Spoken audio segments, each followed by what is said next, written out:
Hello, and welcome to the Kino Cinema Club podcast. I'm your host, Johnny Bosco, joined as always by Dean Chapman, Eli Hargett, and Sydney Meredith. Today we're going to be talking about Rear Window. What did you all think of it? I really liked it. I enjoyed it. I really liked it as well. I did like it. I remember watching it in high school, but now kind of as a developed adult, I feel like I understand kind of the plots and the twists and turns of it a lot better. It's a good movie. Absolutely. We were actually in the same class when we watched this movie, Lash's English class. Oh, really? Yeah. And I very much...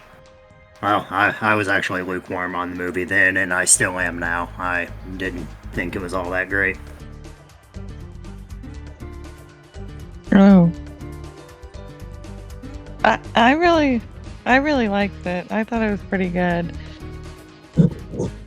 I certainly think that perhaps it was limited by the time frame in which it was made, because it approaches on some interesting ideas, things about like the morality of the voyeuristic nature of the protagonist who's watching others.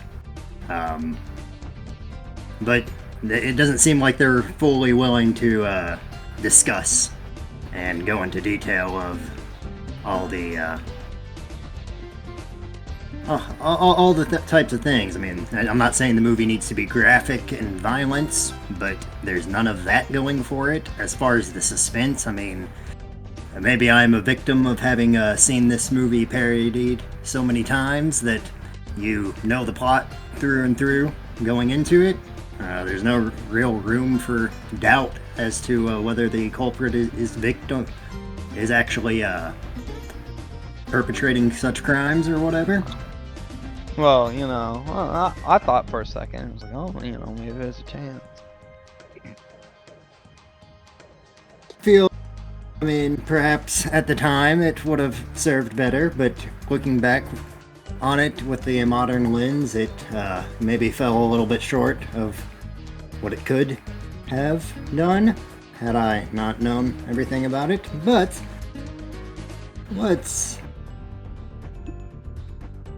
I certainly will say that I probably should have sprung for the Blu-ray. In no way am I a quality snob, but I've seen a fair few amount of movies from the 50s and prior even, and there was a good deal of pixelation, and the resolution was just terrible on the DVD copy that I watched. Oh, No. we watched it on Netflix. Yeah, I was gonna say, Yeah. it looked fantastic on Netflix.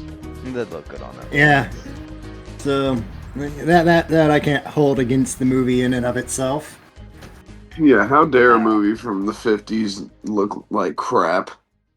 Yeah, dude. As How I dare said, I've watched shooting 480p? As I said, I've 360. watched a good deal of movies from the 50s and prior, and have not had such an occurrence. I don't know. But movie starts off showing our wheelchair-bound protagonist, Jeffries. He gets a call from his boss, saying that he is going to be getting his cast off today, and he tells him he's a moron because the cast comes off next week. Next time, call with some good news. Yeah, that was a good quote. Shows that he spends his days watching his neighbors, comes up with his own little nicknames, and pieces together stories of their lives from what he can see through the windows. One of the big selling points of this movie is the way that the sets are built. That was certainly an interesting thing to see. The set was pretty cool. I have that written down in my notes. It was a cool set. Yeah, and I liked the And- way it was being filmed too. It was pretty cool. I wouldn't want to live in that neighborhood, though. I'll tell you that. Having all them people look at you all the time, it's creepy. Yeah, even mean, when they put the It's certainly blinds, strange. their blinds down, their blinds were like see-through-ish. At least in his apartment. Yeah, I'm like, well, back in the they day, could've you didn't have closed to the worry shop. about people breaking into your house and robbing you. Oh yeah, I mean, as far as like the layouts and all that, I suppose it would not be great to have your such exposure from the outside looking in, but I will say the community seemed pretty nice. Say maybe for the lonely lady as well as the murderous man. Well, we don't know if he murdered anyone just yet. Yeah, like I said, this movie's Wait. so There's murder? so saturated. I mean, everybody would know going into this movie the plot of the movie.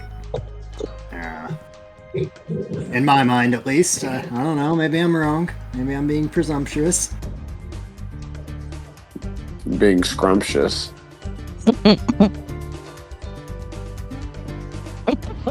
He's got a rehab specialist that comes to his home and visits him, and she kind of gets in a little conversation with him about why he hasn't married his girlfriend, and he claims that she's too perfect to marry. I think he Yeah, had some later. commitment issues, so.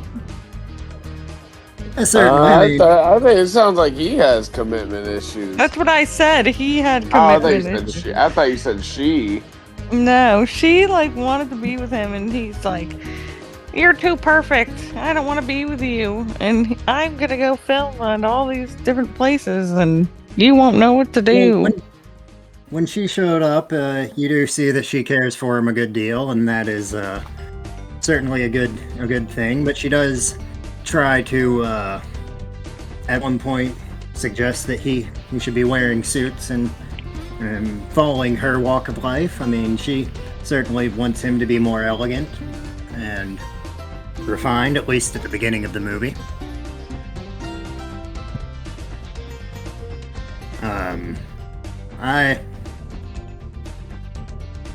I can say later on in the film, when they started having their discussion post dinner, he does bring up some pretty valid points about how the life of a photographer is certainly not gonna be easily translated to somebody of her caliber, and upon hearing the gritty but real details of the things that he had been through, she's telling him, "Stop trying to scare me away." I mean, Yeah, I will say that I think that he was a dick about dinner. Yeah, he was. he certainly was. He was more focused on even in the presence of his significant other. He seemed to be If I was her, I'd have left that bum. That would have been fair, but she cared for him a good deal, and he cared for her too in his own way. Yeah, by degrading her. I like how he wasn't ready to marry, but he has gray hair. Yeah. Yeah, well, I'm not ready. life as a photographer, that. Yeah, Dean, you're gonna have gray hair by the time we get married, apparently. Oh, True. what? Well, let's focus on the movie, guys. After a late night of looking out window, he begins to develop a suspicion around a salesman, because he's going out in the rain multiple times in the early hours of the morning. Oddly suspicious. Oh well, let's not completely ignore his wife being a complete dick to him. But like, was she She just like an certainly alcoholic that laid in bed all the time, or was No, they said she was she sick. sick? She was sick. Okay, I Yeah, didn't it was remember said that she was Mhm. bed sick. Okay. She was bedridden, We- and he was sick of taking care of her. That's What it really mean. came down We do to. have to fill in the details ourselves. I mean, as far as what the exact dynamic of their relationship, was she a naggy wife that was overwhelming? I mean, he He could have said very that well had then maybe he was at the horse track too often, spending their money. Yeah, I believe that was mentioned. Their money. She's in bed. Regardless of the. Well, up, we don't. She Dean? may have had Nah, a I'm just career joking. outside of this. Probably not, given the time period, but you never know. I mean,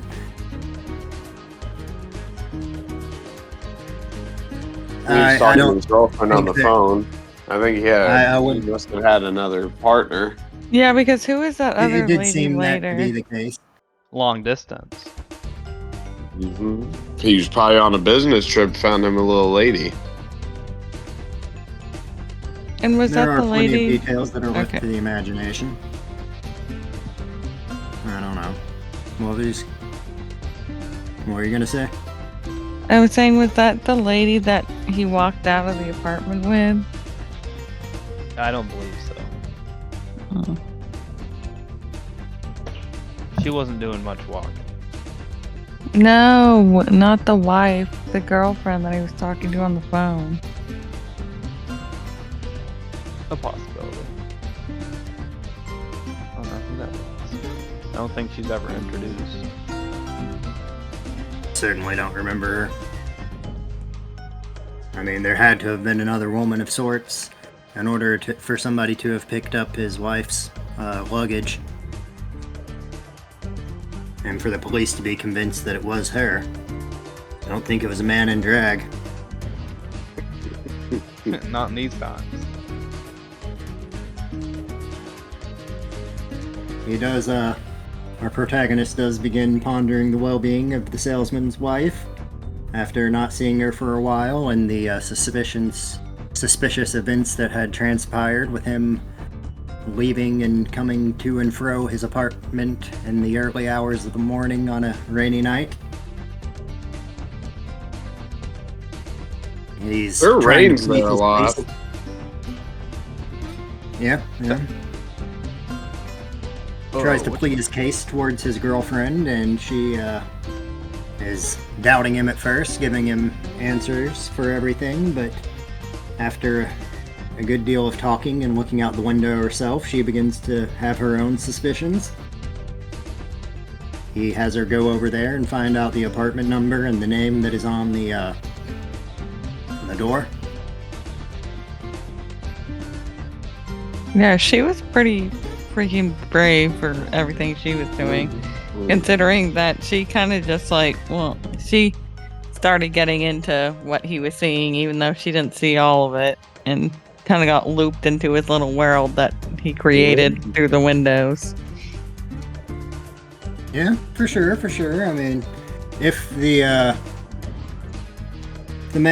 salesman were not a murderer, I mean, they would have been they certainly would have been acting out of line, but, you know,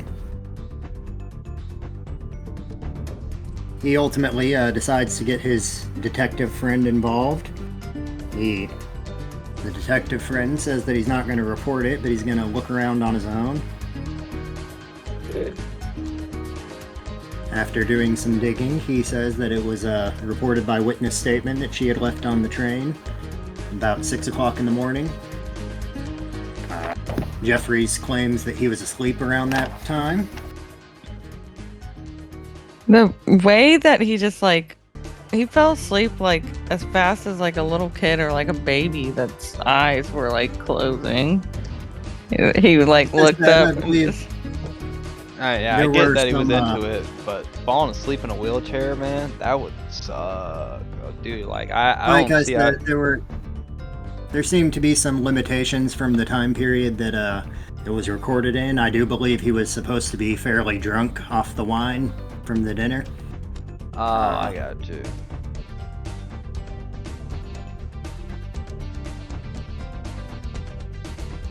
That makes sense. At least that's what I got from it, but I don't know for sure. No, that makes sense.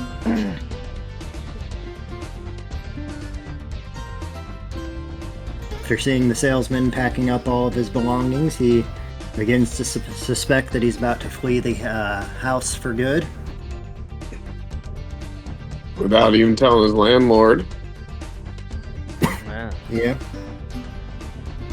You know, I mean, that's just an obvious sign that you weren't planning on coming back. Not even a 2-week notice. Jeffrey sees the salesman character dealing with his wife's handbag, dealing with all of her jewelry, and his girlfriend mentions the oddity of a woman leaving her jewelry and her favorite handbag behind while going on a trip. Yep, just doesn't They happen. try to convince the detective, but he, of course, has a reasonable answer for everything. Yeah, and they Yeah. kind of look insane for a minute there. Like, And they okay, start to, it's like, are they just kind of making this up in their head a little bit? They almost look insane. Yeah, buddy, how about you go outside and touch some grass? With all your crazy talk. certainly, they do start to ponder over the ethics of their voyeuristic endeavor. They're even ready to move past it until a dog is murdered. Yeah. Doesn't That little fly dog anymore. elevator. Not only just That killed, he wasn't strangled. funny, Who would though. strangle? That part Who would was strangle a sad. little puppy? That part was Like, what sad. kind of- He, You're a he, low he was man too to curious strangle for his own yeah. good. Yeah, you're a lonely man to freaking strangle a puppy like that. That's crazy. That was like the saddest He part probably of the just whole movie. Broke its neck. It was No, they certainly said wild. strangulation. That's what they said. That's what the lady said. He strangled the puppy. Yeah, he literally took his two hands and put it around his neck ya. until he couldn't breathe anymore. This is what Dude, happened. that was sad. What if someone Yeah, they strangled should. me? Yeah, and while she was He- screaming out, he was just smoking a cigar in the dark. Yeah, he's sitting in the dark the whole time. He was It was merciless. certainly sad. Over here looking The like delivery Thanos. was just wild, and it was so difficult for me to take it seriously when you've just got like this dog doll laying on the ground and she's sitting there. Dude, He that was a real everything dog. that liked everybody here. They didn't even Why'd have you a- kill him? Because he liked you. They didn't even have a little disclosure after the movie that no dogs were harmed. So how do we know they didn't kill a real dog? No, they actually killed that dog. They strangled them. Yeah, they Right here, were like, yeah, we need to have a real strangled dog right here. Somebody go get a strangled dog for me. No, they already had the dog there. It's like, Kill the dog. strangle that dog. The reason that he had killed the dog was because the dog was digging around in the flower bed where he had buried something. The body. That was presumed. That was so that re-sparks their suspicions and snaps them out of their delusion that he was not in fact a murderer. At this point, his girlfriend is ready to go do her own investigation on her own. Yes. And he decides to concoct a scheme to have her instead deliver a message saying, "What have you done with her body?"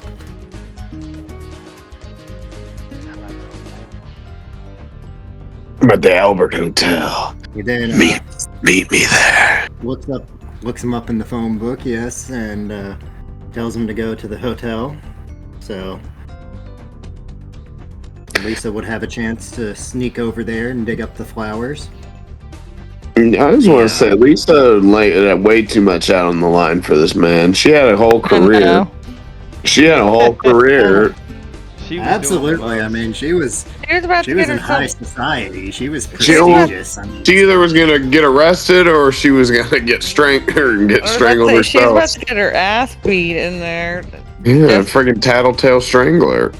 And she was just like, Jeff, help me! the guy who broke his leg. Yeah. my boyfriend with a broken leg in a wheelchair across the way. Come save me. Across the way. He's like, what do I do? No elevator, no wheelchair accessible.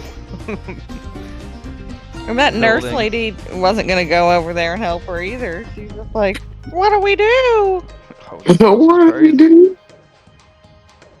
She like turned around when she started climbing that ladder. She's like, "Are you seeing this?"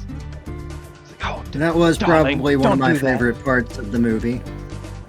just seeing them over there trying to dig up the murder weapon or whatever was buried, and Yeah. then her scaling the terrace and going in on her own with the salesman arriving back at his home, sneaking around. He kind of dropped the ball. He should have had like 2 phones ready or something. I'm sure you couldn't have 2 phone calls at the same time back in the day. But the plan was certainly to have should have FaceTimed him. She said she had told the nurse to tell Jeffries to call the home phone if he saw him coming back, but the line was occupied with them calling the police because the lonely lady was about to take her own life. Yeah, I was like, oh my gosh, they're gonna forget about his girlfriend. But the call is instead made to say that a man is assaulting a woman. Before it was even happening, it was crazy foreshadowing too. I mean, I don't know if I would say it's foreshadowing. He knew that she was coming. He knew that he was coming back. And yeah, but how did he know? How did he know that about the assault? The assault? I mean, there's only a few ways that could have gone. This man's not above murder. That's known. Well, they did. We weren't sure just yet. But it wasn't officially confirmed just yet. She got the wedding ring. Ooh, she did. Intervened and saved her. She was pointing out her finger towards him. He noticed that as well. Yeah. He was looking across the way. Ooh. Oh yeah. He knew that they got him. Got him. Yeah, so he emerges in Jeffrey's apartment. Oh, he calls him first. Jeffrey doesn't say a word. Yes. But he had already him on himself. Yeah. He had already messed up. Certainly. He shouldn't have answered the phone, that's for sure. Back in the day, no caller ID. Yeah. He was waiting for a call anyway. I will say that it probably took a good deal of guesswork for him to be able to find the right room. But I guess that's a detail that can be overlooked. Yeah. Well, I guess if he had his name posted on his door, I suppose Jeffries may have as well, and he clearly had the name for the phone book. So he could look his name up. I mean, I don't know. I guess that makes sense. That checks. Yeah. Checks out to me. But there's a dramatic scene where he's in his apartment and slowly moving towards him, where Jeffries is flashing him with the flash bulb on his camera. That part kind of made me mad. I'm like, bro. Was it really that bright back in the day? I've never seen a flash bulb. Oh, absolutely. So. Oh, it was that bright? Oh yeah, if it was completely dark in there, yeah. Think about like the freaking You should have light bulb grabbed burnt out some from kind a single of shot. Why didn't he grab some kind of weapon or something? He was wheelchair bound. There probably isn't much in the. Having a hard gun, bro. I feel like everyone had. I believe this was supposed to take place in New York, and. Oh yeah, that's I fine. believe in the 50s, gun laws would have started to pop up. Yeah. Prevalent. I'm not entirely positive on the time frame when that happened, but. Yeah. Respect. You know, I'm not really one for gun laws, but some people some people shouldn't have them. Yeah, probably. Sure. Yeah, like terrorists. Yeah. or like criminals, Well, I mean, bad people. Bad boys. Yeah, baddies. Okay. After a nice little exchange where they're fighting, ultimately the salesman dangles Jeffrey. I keep wanting to call him Henry, but dangles Jeffries from the window. My name's Jeff. Drops him in front of the police. They come up and he apparently confesses everything on spot to them. Wow. It's real. You know what? I respect the honesty. You know, some guys would have tried to lie and. Gets caught pushing somebody out of the window. It's like, yeah, I guess I did it. Well, he must have had a really guilty conscience, and he already knew, like, I'm getting caught. So. What do you want? Seemed like he didn't feel good about what he was doing. Anyway. But yeah, I guess at a certain point he feels like he's in too deep. Ultimately, the salesman is arrested, and there's pretty much a happy ending for all. Other than Buddy Guy broke his leg, but he broke his other leg. Yeah, that part made me laugh when it showed. That was a great ending. I ain't gonna lie. Yeah, that was a good end. Now he's got more peeping to do. Peeping? Yeah. Beeping. Plenty of time and space for that. I mean, seems that his girlfriend is all willing to join him in it, I'd imagine. The peeping? Yeah. I mean, I don't know. Ultimately, like I said earlier, and I probably shouldn't have gone on it at the beginning, but I do feel like this movie was limited by the time frame that it was made in. They do kind of approach the topic of whether their voyeuristic endeavor would actually be worthwhile if it does result in the arrest of a guilty man that would otherwise go free. But they just don't really go too deep into it.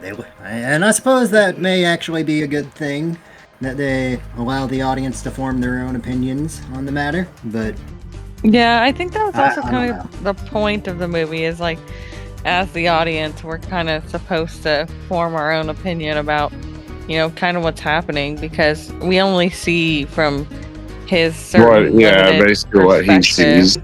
Yeah, which I thought was kind of cool, because I mean, everyone, you don't exactly know what's going on, but at the same time, everyone kind of forms their own opinion. Certainly. I don't know. I mean, I am not super adept in Hitchcock movies.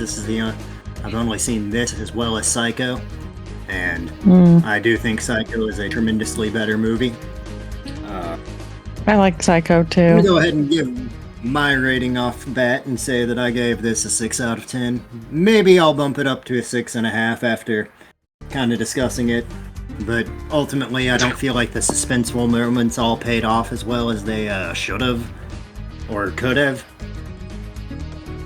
But sometimes I just felt like it kind of dragged on. And, you know, these days 2-hour movies are pretty standard, but I haven't seen too many movies of this length from the time period, and I don't necessarily know that it justified the content that we are giving entirely justified the runtime. Anybody else like to give their opinion or their rating? I gave it probably like a 7.3. You know, it keeps you engaged throughout, just because, you know, it's you kind of have to think, because there's just not, you know, there's no context given to anything. Everything's just kind of happening, and you know, like Sydney said, you kind of have to just watch it and see what is going on, and then can make your own thoughts about it.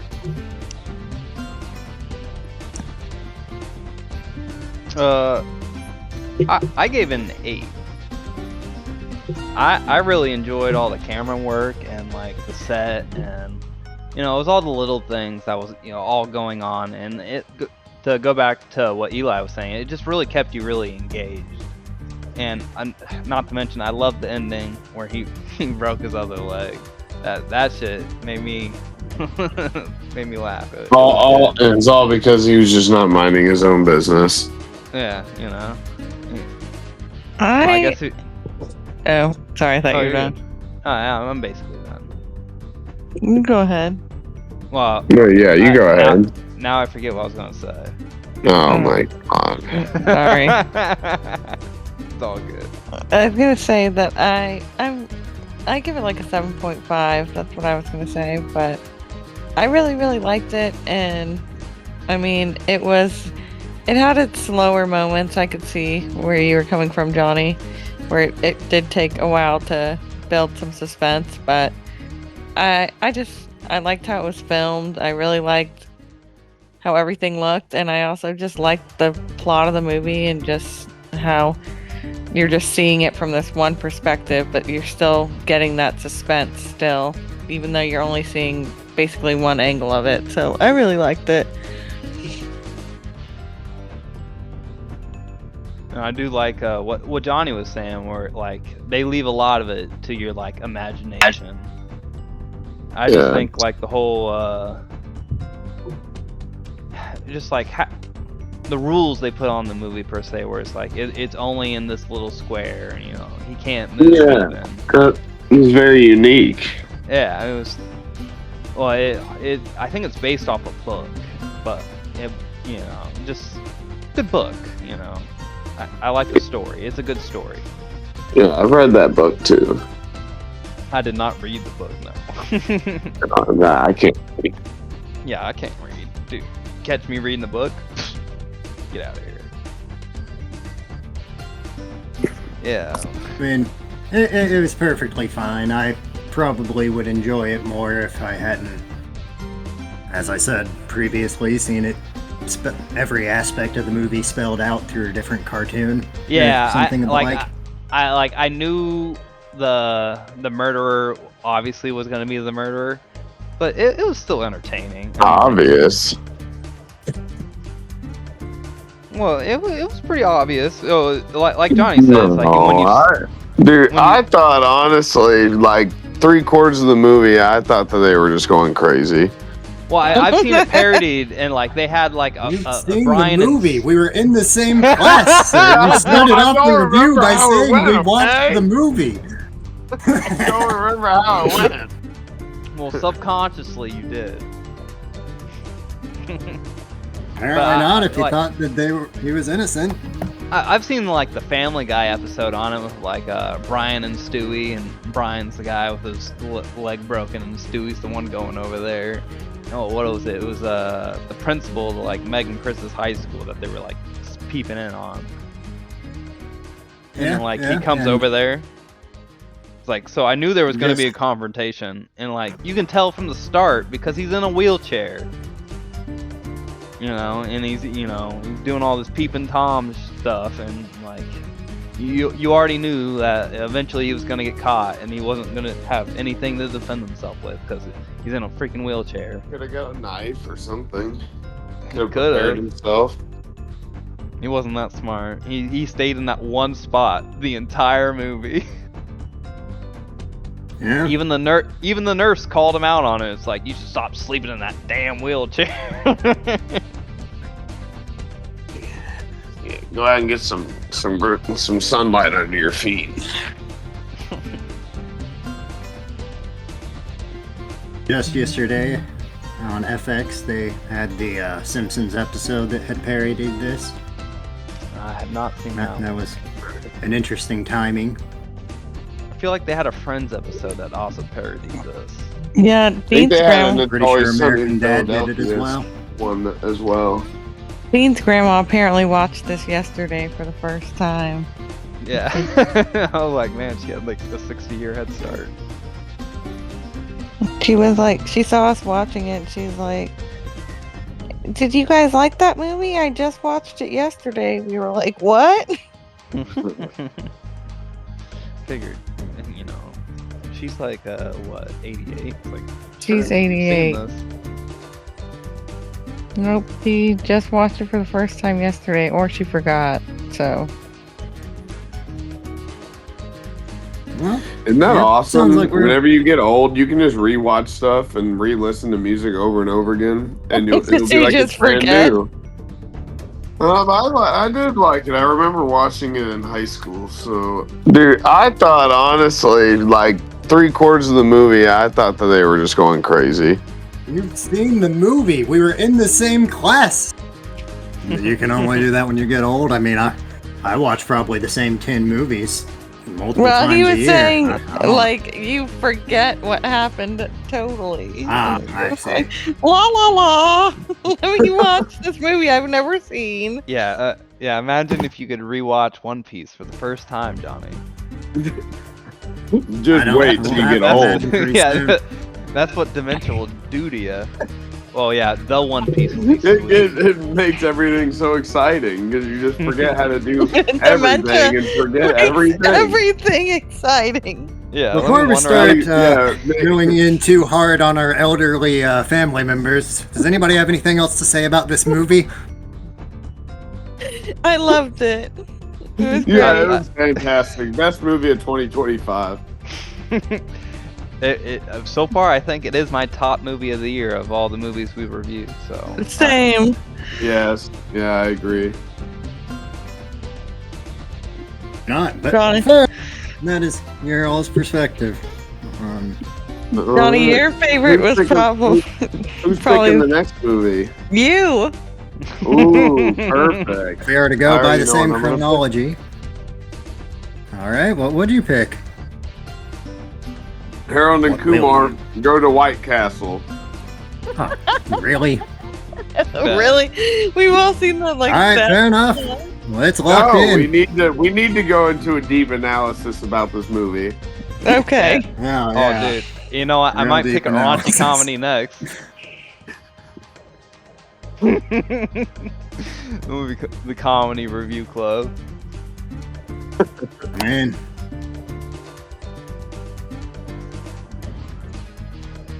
Alright. So, Harold and Kumar, that's next time. Alright, bye everybody. Bye. Later.